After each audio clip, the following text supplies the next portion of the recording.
দিবে, তার সম্মান আল্লাহ বাড়ায় দিবে।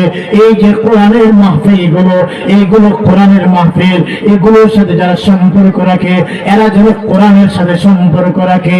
ও ভাই, যারা কোরআনের সাথে সম্পর্ক রাখবে কিয়ামতের মাঠে কোরআন আপনার জন্য সুপারিশ করে আল্লাহ জান্নাতে পৌঁছে দিবে। সুবহানাল্লাহ। কারণে আমাদের ইজ্জত, আমাদের সম্মান আল্লাহ বানাইছেন।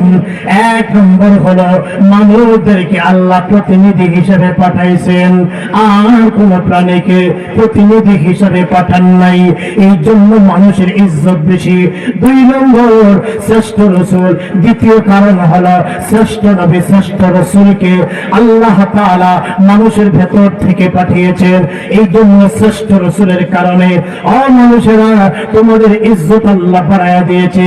তৃতীয়ত হলো তোমাদেরকে আল্লাহ শ্রেষ্ঠ কিতাব, আল্লাহর কালাম দান করেছেন, আল্লাহর কালাম কোরআনে মাজিদ দান করেছেন, এই জন্য তোমাদের সম্মান বাড়ায়া দিয়েছে।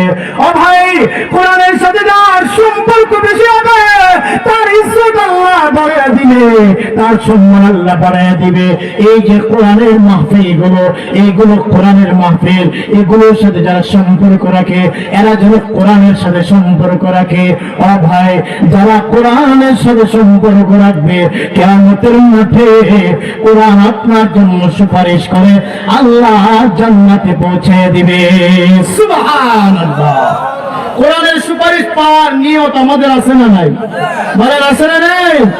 তো প্রতি বছর আমার আরেকটি কথা ইনশাআল্লাহ শেষ দিকে আসবো, এর মাঝখান দিয়ে একটু দরখাস্ত আপনাদের কাছে